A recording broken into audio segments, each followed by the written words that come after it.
Los Angeles, 1997. Chris Tucker was one of the fastest-rising comedy stars in Hollywood. Jackie Chan was the biggest action star in Asia trying to crack America. The studio put them together for Rush Hour expecting a competent action comedy. What nobody expected was what Chris Tucker discovered on the third day of filming. Something about Jackie Chan that the cameras never captured, that no interview had ever revealed, and that would transform what started as a professional arrangement into one of Hollywood's most genuine friendships. The truth Chris found changed how he understood not just Jackie, but himself. Day one of filming Rush Hour was professionally cordial and personally awkward. Chris Tucker arrived on set the way Chris Tucker arrived everywhere: loud, energetic, filling the room. He was 25 years old, coming off the massive success of Friday and The Fifth Element. He was electric. He knew it. Everyone around him knew it. Jackie Chan arrived quietly. 43 years old. Decades of films behind him. He shook hands with the crew, learned their names, found out where craft services was, and began walking the set with the careful attention of someone memorizing a space. Chris watched this from across the soundstage.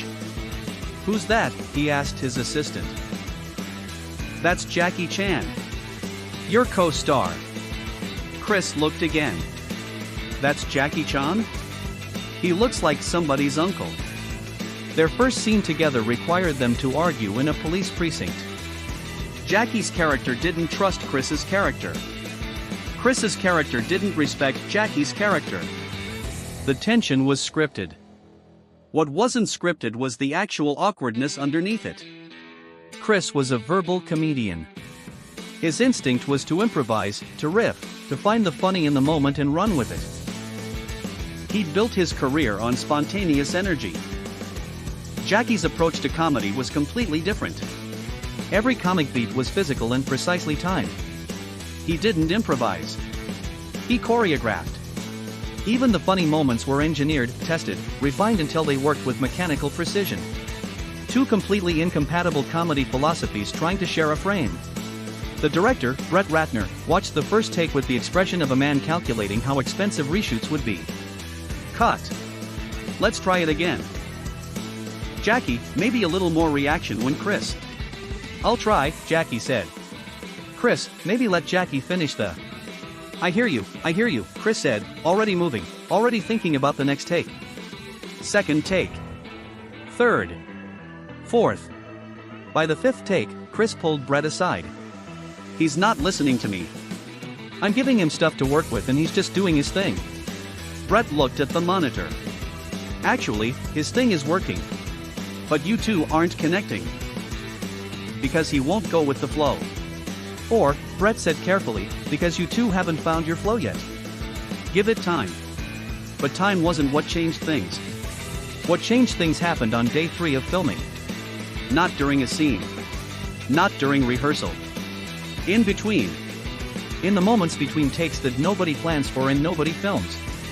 And what Chris Tucker saw in those unscripted moments would rewrite everything he thought he knew about the quiet man on the other side of the camera. Day 3. A complicated action sequence. Jackie's specialty, not Chris's. The scene involved a car chase through downtown Los Angeles. Stunts. Precise timing. Multiple camera setups. Chris's job in this sequence was relatively contained reaction shots, some running, nothing that required his particular skills. He found himself with significant downtime between his setups. He wandered. Ended up standing near the stunt preparation area, where Jackie was working with the stunt coordinator on a specific vehicle jump. Chris watched. Jackie ran through the jump 3 times at walking pace. Marking his footsteps. Measuring distances with his eyes. Then 3 times at half speed. Then a full speed rehearsal without the camera. The coordinator suggested a modification. Jackie listened. Asked 2 specific questions. Ran the modification at half speed. Nodded. Ran it again at full speed. Then he did it for camera. 1 take. Perfect. Chris watched the playback on the monitor. Then watched Jackie move immediately to the next setup, already talking to the camera operator about angles. He doesn't celebrate, Chris said to a nearby crew member. He doesn't what? When he nails it, he just moves to the next thing. The crew member shrugged. He's been doing this since he was a kid. I think for him, doing it right is just expected of himself. Chris stood there for a moment. He was used to being the most disciplined person on any comedy set. On this set, doing that stunt sequence, Jackie Chan made Chris Tucker look like an amateur at discipline. That afternoon, Chris made a decision. Instead of retreating to his trailer between setups, he started following Jackie. Not in a creepy way. Just watching. Paying attention.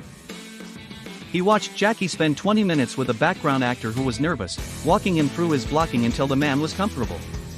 He watched Jackie notice that a camera operator had been standing in an uncomfortable position for 3 hours and bring him a chair without being asked. He watched Jackie eat lunch with the grip department because they were the crew members eating alone. He knows everyone's name, Chris said to Brett that evening. Every single person on this crew. He knew the name of the guy who refills the water on craft services. Brett nodded. Jackie's like that on every film. How? We've been here 3 days. He spent the first day learning them. That's what he was doing when you thought he was walking the set. He was introducing himself. Actually introducing himself. Not star introducing himself. Actually. Chris was quiet for a moment. I don't know half these people's names. You know the important ones. Jackie thinks they're all important.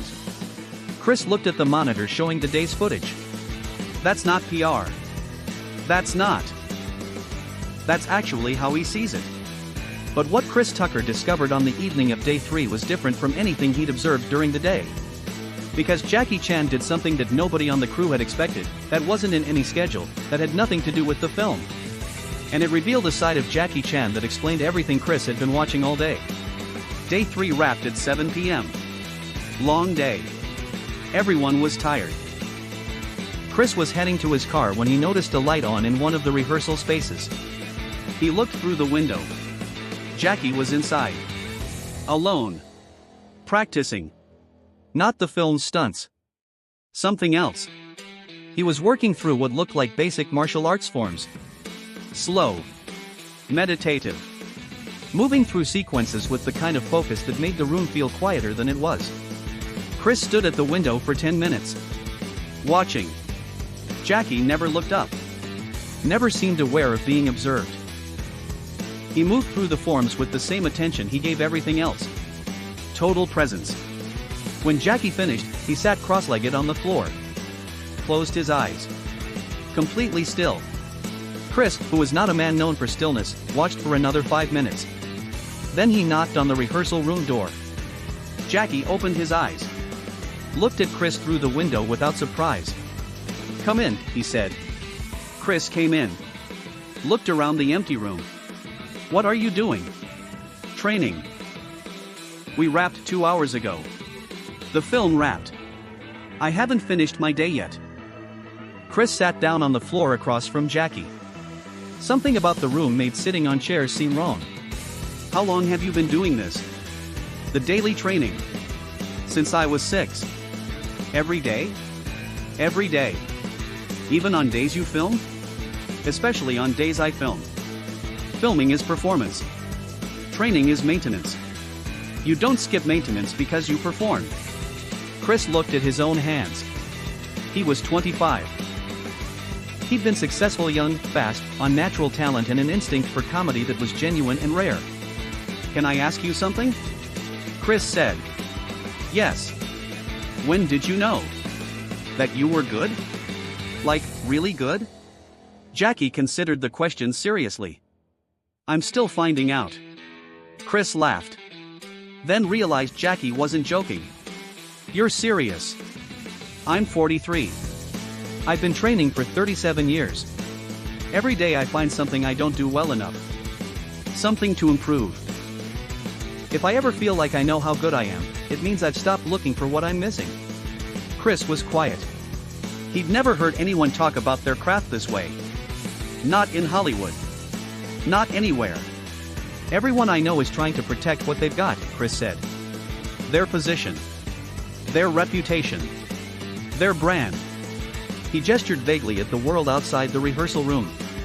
You're in here by yourself at 7 p.m. working on something that doesn't need to be in the movie. It doesn't need to be in the movie. It needs to be in me. Chris looked at him. What does that mean? The movie uses maybe 10% of what I can do. The training builds the other 90. If I only maintain what the movie needs, I get smaller. The 10% shrinks. Jackie made a gesture with his hands. But if I keep building the 90, the 10% the movie sees gets better without me trying to make it better. Chris sat with that for a moment. So you train for the work nobody sees so the work people see is better. Yes. That's... Chris searched for the word. That's not how anyone does it. That's...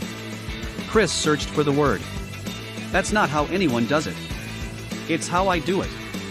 That conversation in the rehearsal room was the beginning. But it wasn't the moment that changed everything. The moment that changed everything happened 1 week later.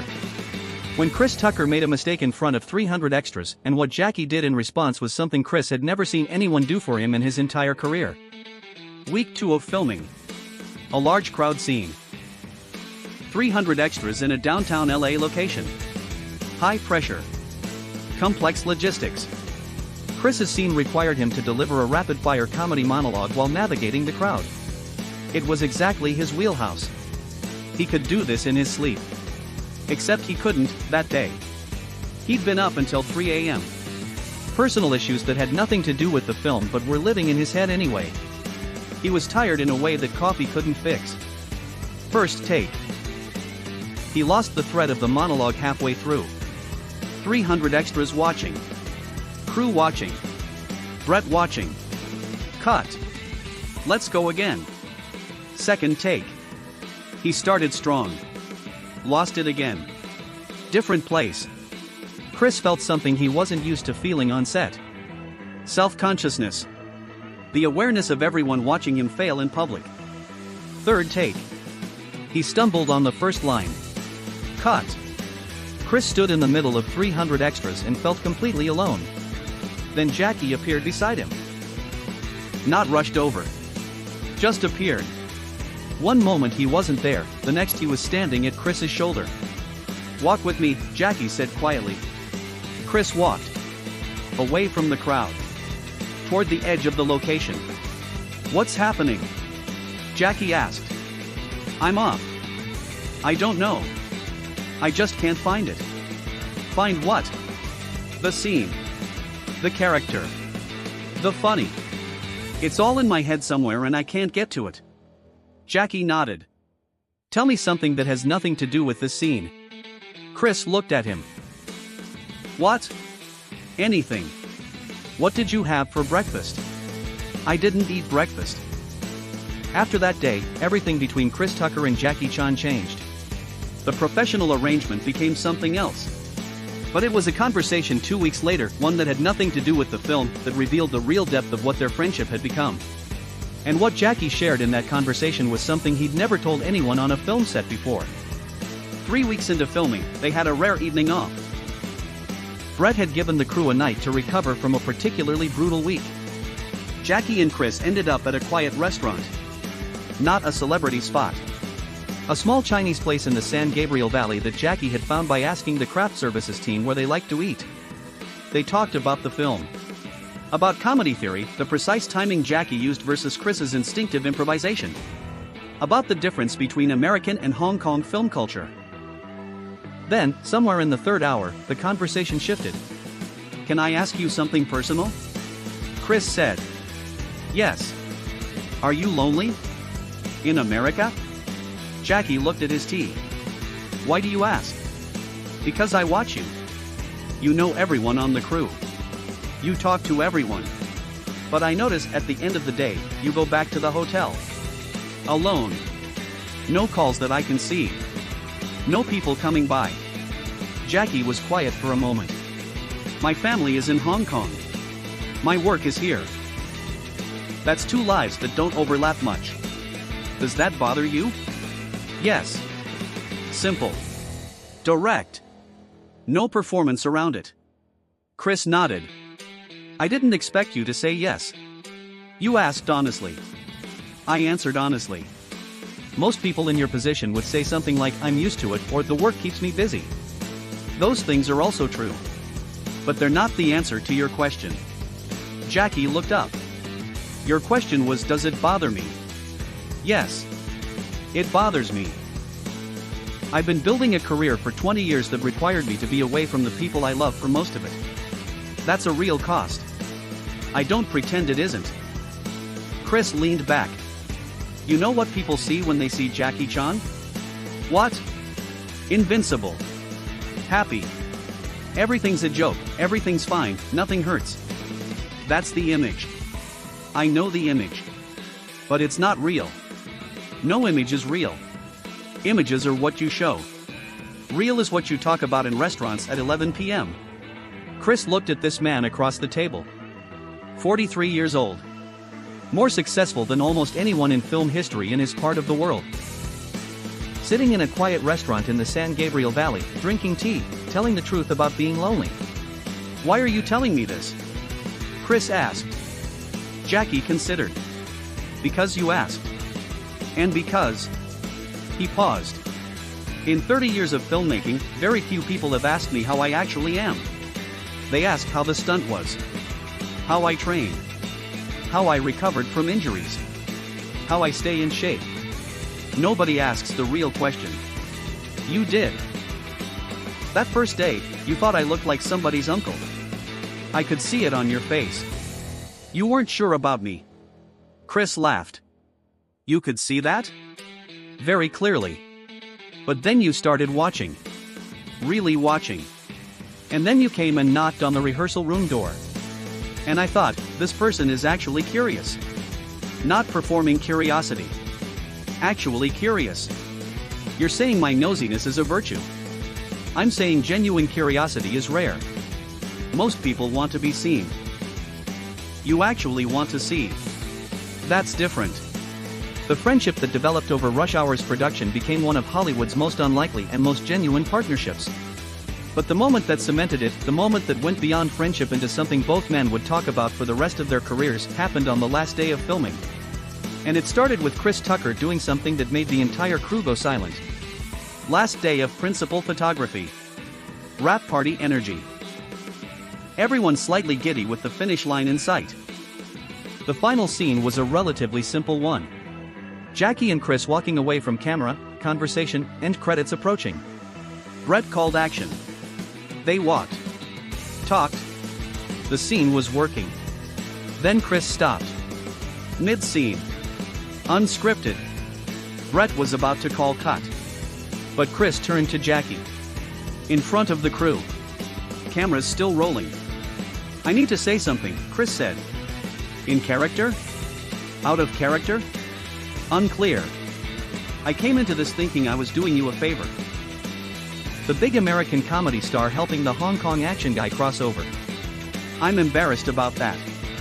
Jackie looked at him. Waiting. You've been teaching me for 8 weeks and I didn't even know I was being taught. The discipline. The way you see people. The training. The honesty. Chris shook his head. I came in thinking I was the star of this thing. But you came in knowing how to be a human being on a level that I'm still figuring out. The crew was completely silent.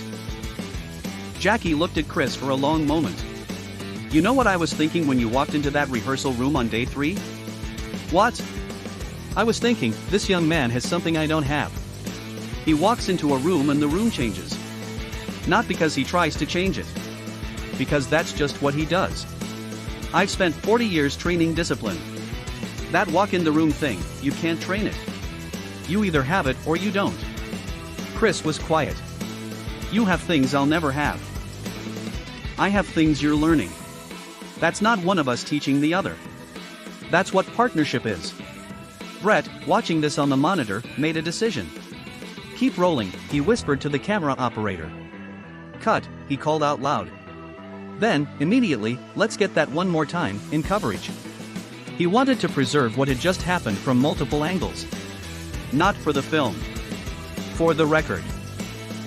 Because he'd been making films for 15 years and he'd never seen two stars do that to each other on a set.